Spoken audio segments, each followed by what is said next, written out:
একবারেই শুনি যে আমি আর কখনো ভালো হতে পারবো না। রংপুর থেকে যখন আমি আসি, সাথে আমার আম্মা গেছিল, আমি গেছিলাম। তো আমি জানলার পাশে বসছিলাম, জানলার পাশে বসে আমি সুইসাইড করার জন্য প্ল্যান করছিলাম আর কি, গাড়ি থেকে লাফ দিই। মানে শোনার পর আমাদের দুনিয়া এমনি অন্ধকার হয়ে গেছে। আমার বাসায় 4 বছরের একটা বাচ্চা আছে, ছেলে সন্তান আছে, আর আমার বউ 5 মাসের প্রেগনেন্ট আছে। তো আমার মনে করেন যে কিচ্ছু আর ভালো লাগে না, যে হয়তোবা আমি বাসে থাকতে আমি পঙ্গুত্ব জীবন হয়ে থাকবো, আর আমার ছেলে মানুষের দুয়ার দুয়ারে বেড়াবে, এটা দেন ওইটা দেন, খাবার দেন। এগুলো শোনার পর মানে অনেক খারাপ লাগলো আর কি। তারপরে আমি সুইসাইড করার প্ল্যান নিয়েছিলাম যে আমি গাড়ি থেকে লাফ দিব। তারপর ওইভাবে লাফ দিতে পারি নাই। পরে বাসায় আসছি, কারেন্ট, আমাদের বাসায় কারেন্ট আছে। তো কারেন্টের তার নিয়ে সুইসাইড করার জন্য অনেক কিছু করছিলাম, অথবা ব্লেড নিছিলাম, আবার ছুরিগুলা নিছিলাম। কিন্তু আমি স্যার আসসালামু আলাইকুম, কেমন আছেন? ওয়ালাইকুম আসসালাম। আসসালামু আলাইকুম। আলহামদুলিল্লাহ, আল্লাহর রহমতে ভালো আছে। ভালো আছেন? আপনার শরীরের এখন কি অবস্থা? আমার শরীরের অবস্থা আগের তুলনায় অনেক ভালো। যাক, আলহামদুলিল্লাহ, শুনে খুব ভালো লাগলো। স্যার আপনার নামটা যদি একটু বলতেন। আমার নাম মোহাম্মদ লাবু ইসলাম। আপনার বয়স? 25 বছর। 25 বছর। আপনি এসেছেন কোথা থেকে স্যার? আমি দিনাজপুর থেকে আসছি। আমার জেলা হলো দিনাজপুর, থানা হলো বীরগঞ্জ। আপনি পেশায় কি করতেন স্যার? আমি পেশায় ল্যাপটপের দোকান কাজ করতাম, ল্যাপটপের। আচ্ছা, স্যার আপনার মূলত কি সমস্যা হয়েছিল, কত বছর ধরে? আমার এই সমস্যা মানে হিপ জয়েন্টের সমস্যা ছিল। তো আমি গত কুরবানির ঈদের 29 তারিখে একখানে চিকিৎসা করি রংপুরে। তো রংপুরে চিকিৎসা করার পর উনি আমাকে বলছিল, ডাক্তার, যে আমি কখনো নিজের পায়ে দাঁড়াইতে পারবো না। আমার যে বাকি জীবনটা আছে সেটা আমার হুইল চেয়ার বা পঙ্গু হিসাবে চলবে, আমার জীবনটা চলাচল হবে। তো পরে উনি আমাকে প্রেসক্রিপশন করে দিল, 1 মাসের ওষুধ খাইতে বললো। তো পরে আমি রংপুরে যখন চিকিৎসাকালীন, তখন আমার টাকা কম ছিল, তখন আমি 15 দিনের ওষুধ নিই। তো 29 তারিখে আমি 1 ডোজ ওষুধ রাত্রে খাই। খাওয়ার পর থেকে আমি বিছানায় একবার পড়ে যাই, একদম টোটালি বিছনায় পড়ে যান ওষুধ খেয়ে? একবার টোটাল বিছানায় পড়ে যাই। টানা 12 দিন ওষুধ খাইছি। 12 দিন খাওয়ার পর যে লোক আমি মানে রংপুরে 29 তারিখেই মানে সিঁড়ি বাই হাঁটতাম, মনে করো যে 8 তালা 10 তালা এগুলাতে আমি সিঁড়ি বাই উঠতাম আর কি, তখন আমি একবার স্বাভাবিক আছিলাম। হালকা আমার বামের হিপ জয়েন্টের সমস্যা আছে। তো পরে 1 ডোজ ওষুধ খাইছি, খাওয়ার পর আমি বিছানায় পড়ে গেছি। পরে আমি ভাবছিলাম হয়তোবা বড় ডাক্তার ব্যথাটা বাড়ায় নিয়ে হয়তোবা কমবে। তো এই 12 দিন ওষুধ চালার পর আমি খালি ঘাড় ছাড়া কিছু ঘুরাইতে পারতাম না। এরকম অবস্থা হয়ে গেছে? এরকম অবস্থা হয়েছিল আমার। তো উনি বলছিল যে আমি কখনো নিজের পায়ে দাঁড়া হইতে পারবো না। তো আমার যে বাকি জীবনটা সেটা আমার মনে করেন যে পঙ্গু হিসাবে আমার থাকতে হবে। পরে বললাম যে অপারেশন, স্যার এমন কোনো বিকল্প বুদ্ধি আছে কিনা? উনি বললো যে না, তোমার বয়স তো 25 বছর, এই 25 বছর তোমাকে অপারেশন করা যাবে না, আর যদিও করা যায় তোমার অনেক টাকা লাগবে, তো এটা গ্যারান্টি দিবে না, হয়তোবা ভালো হইতেও পারো, না হইতেও পারো। এটা শোনার পরে আপনি মানসিকভাবে কতটা ভেঙে পড়লেন? হ্যাঁ, মানসিকভাবে বলতে যখন আমি একবারেই শুনি যে আমি আর কখনো ভালো হইতে পারবো না, রংপুর থেকে যখন আমি আসি, সাথে আমার আম্মা গেছিল, আমি গেছিলাম।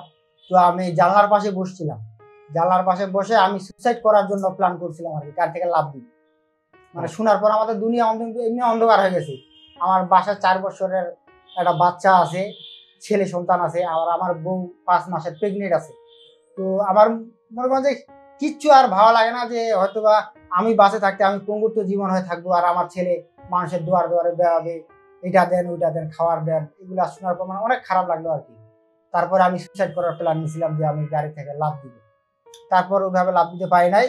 পরে বাসায় আসছি, কারেন্ট, আমাদের বাসায় কারেন্ট আছে। তো কারেন্টের তার নিয়ে সুইসাইড করার জন্য অনেক কিছু করছিলাম, অথবা ব্লেড নিছিলাম, আবার ছুরিগুলা নিছিলাম। কিন্তু আমি সন্তানের মুখের দিকে তাকায় হ্যাঁ করতে পারিনি। তো পরবর্তীতে কি পদক্ষেপ নিলেন আপনার শরীরের সুস্থতার জন্য? পরে তো আমার খালাতো ভাই একজন আছে, তিনি রাজশাহীতে চাকরি করতো, নাম রাব্বি। এই ভাই আমার বলতো যে তোকে এই পৃথিবীর যেখানেই হোক তোকে আমি সুস্থ করে তুলবো, যেভাবে উনি মার্কেটিং করতো। করার পর উনি তখন এখানে যোগাযোগ করে আমার এখানে নিয়ে আসে। এখানে এসে তা এর আগে আপনি কতদিন হচ্ছে আপনি একদম বিছানায় পড়েছিলেন, এবং আপনার অবস্থা কেমন ছিল তখন? আমি যখন বিছানায় পড়ে থাকি তখন আমার অবস্থা খুব বাজে অবস্থা ছিল আর কি। ওই ওষুধগুলো খাওয়ার পর আমি বিছানায় পড়ছি 29 তারিখে। মানে শুধুমাত্র এই মাথা ছাড়া ঘাট ছাড়া কিছু নাড়তে আর কিছু নাড়াতে পারতাম না। আমি দেখলাম যে আপনি পায়ে এরকম বেঁকা করে বসেছিলেন, পা সোজা করতে পারতেন না। পা সোজা করতে পারতাম না, মানে এটা চলাচল হইতো না আর কি। এখন আলহামদুলিল্লাহ এই যে পাও লড়াইতে পারি। এইভাবে কি তখন দাঁড়াইতে পারতেন যখন এই সমস্যাটা ছিল? না, পারতাম না। মানে আপনি টোটালি একদম বিছনায় পড়ে গেছেন, বিছনাতে করতে পারতেন না? একবারে মানে আমি পোশাক পায়খানা যে করবো, যে নিজে পোশাক পায়খানা করবো, তো সেটাও পারতাম না আর কি। এই যে আপনি এখন নিজের পায়ে দাঁড়িয়ে আছেন, হ্যাঁ, অথচ ডক্টর বলেছিল যে আপনি নিজের পায়ে দাঁড়াইতে পারবেন না, তাই তো? জি। আচ্ছা আচ্ছা আচ্ছা। কেমন লাগছে যে এই যে কোরবানি ঈদের পর থেকে এই অবধি আপনি এরকম দাঁড়াইতে পারেন না? আমি যতটুকু জানলাম, আপনি যে প্যান্ট পরেছেন, আপনি একটু আগে বললেন যে আমি প্রায় কয়েক মাস পরে জুতা পরলাম, প্যান্ট পরলাম, মানে এই এই এই যে পড়তে পারেন না আগে, তখন কেমন লাগতো? তখনকার জীবনটা ছিল অন্যরকম, মনে করেন যে অস্বস্তি জীবন। যে আমি মনে করেন যে যখন আমার ব্যথাগুলা উঠতো, তখন আমি সুস্থ হওয়ার থেকে আল্লাহর কাছে বলতাম যে আল্লাহ তুমি আমাকে নিয়ে যাও, এটাই কামনা করতাম। যখন মনে করেন আমার ব্যথা উঠতো প্রচন্ড, তখন তো আমি হয়তো বা আমার ট্রিটমেন্টটা ভুল চলছিল ওইখান থেকে, রংপুর থেকে। তো আমার এত পরিমাণ ব্যথা হয়তো আমি দিন রাত 24 ঘন্টায় আধা ঘন্টা আমি ঘুমাইতে পারিনি। আপনি কি যখন ওই যে প্রথম যখন ব্যথাটা উঠছে, রংপুরের ডাক্তার যখন দেখাইলেন, তখন কি আমাদের এখানকার সন্ধানটা পাননি? না, তখন আমি পাইনি। তখন পেলে কি করতেন? তখন পেলে তো আমি তখনই চলে আসতাম। তখন চলে আসলে কি আপনার আজকে এই অবস্থাটা হইতো? না, এই অবস্থা হইতো না। আপনি এখন মনে হচ্ছে যে আপনি এখন স্ট্রেচার নিয়ে দাঁড়িয়ে আছেন, যতটুকু হচ্ছে আপনি অনেক সুস্থ হয়েছেন। আগে বিছানায় পড়ে থাকতেন, বিছানা থেকে উঠতে পারতেন না, এখন দাঁড়াতে পারছেন, স্ট্রেচার নিয়ে হাঁটতে পারছেন, বা স্ট্রেচার ছেড়ে দিয়েও আপনি দাঁড়াতে পারছেন। হ্যাঁ, এটা ছেড়ে দিয়ে দাঁড়াতে পারতেছি আমি, আলহামদুলিল্লাহ। যাক, তখন হয়তো আপনি আসলে হয়তো আপনাকে এই স্ট্রেচারটাও আপনার লাগতো না। হ্যাঁ, লাগতো না। আচ্ছা, যাই হোক স্যার, আপনি আমাদের এখানে যে চিকিৎসা নিয়েছেন, এখানকার চিকিৎসা কেমন পেয়েছেন? সবাই আপনার সাথে কেমন আচরণ করেছে? হ্যাঁ, মানে সবাই ভালো আচরণ করছে। আর আমার থেরাপিস্ট ভাইয়ের মতো ভাই হয় না। সে আমার হয়তো বা রক্তের ভাই না, মানে রক্তের কোনো সম্পর্ক না, কিন্তু তার চেয়েও বেশি সম্পর্ক। হয়তো বা ভাবতাম যে আমার যদি নিজের ভাই থাকতো, সেও মানে এতটা আমার জন্য করতো না আর কি, যে শিশির ভাই আমার জন্য করছে। এবং যে এখানকার যে দোয়াগুলা আছে, রান্না করতো। মানে আমি যখন প্রথম অবস্থায় আসি, তখন আমি কিন্তু সাইকেলে চড়তাম। তো যারা রান্না করতো দোয়াগুলা, তারা আমাকে দেখে খুব আফসোস করতো, আমার জন্য অনেক দোয়া করতো যে বাবা তুমি সুস্থ হবা ইনশাল্লাহ। যখন আমি কালকে সাইকেলিং করলাম, তো সবাই আমাকে দেখে মনে করে একবার সেই আর কি খুশি, বাবা তুমি কয়েকদিন আগে তো আসছিলা, তুমি সাইকেল উঠতেই পারতা না, এখন তুমি সাইকেল চালাতে কত স্পিডে। যাক, মানে এক কথায় এখানকার যত স্টাফরা ছিল সবাই আপনাকে মানসিকভাবে একটা সাহস দিত যে আপনি সুস্থ হয়ে যাবেন, বা দোয়া করতো। আমাদের স্যার কেমন আচরণ করেছে আপনার? হ্যাঁ, স্যার ভালো আচরণ করছে আলহামদুলিল্লাহ। ওনার মতো তো লোক হয় না অবশ্য। তো আমার ফের আবার মানে বলতে গেলে আমার মানে টাকার কিছু সমস্যা আছিল আর কি। তো স্যার আবার আমার দিকে মনে করে দেখছে, দেখার পর আমাকে অনেক আর কি ডিসকাউন্ট দিছে আর কি স্যারে। তো আমি বলতে যে আপনারা যারা আছেন বাইরে বা আমার মতো হিপ জয়েন্টের যারা আছেন, তারা অবশ্যই ডিপিআরসিতে আসেন। ডিপিআরসিতে আসলে আল্লাহর রহমতে আমরা সুস্থতা অর্জন করবেন।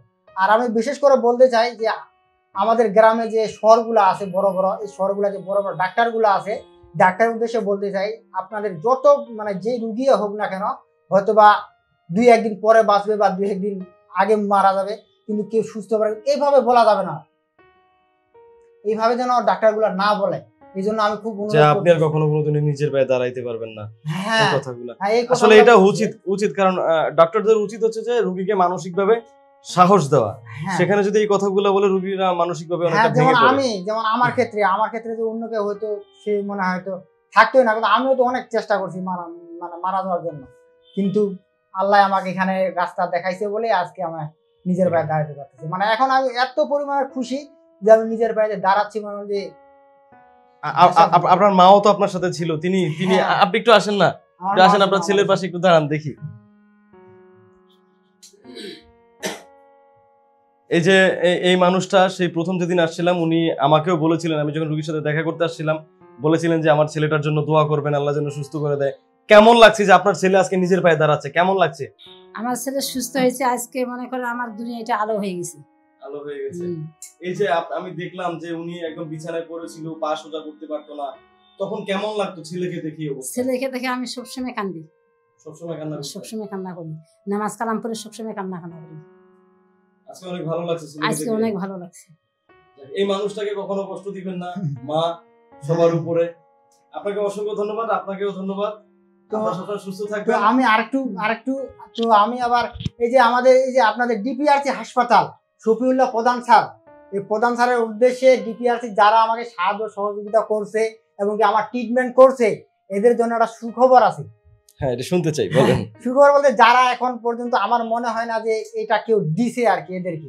তো আমি সুখবরটা হচ্ছে আমি নুরানি মাদ্রাসায় 2টা কোরআন শরীফ মানছি, 2টা কোরআন শরীফ দিব নুরানি মাদ্রাসায়, আর একটা ফলের গাছ লাগাই দিব, বগুড়ের গাছ।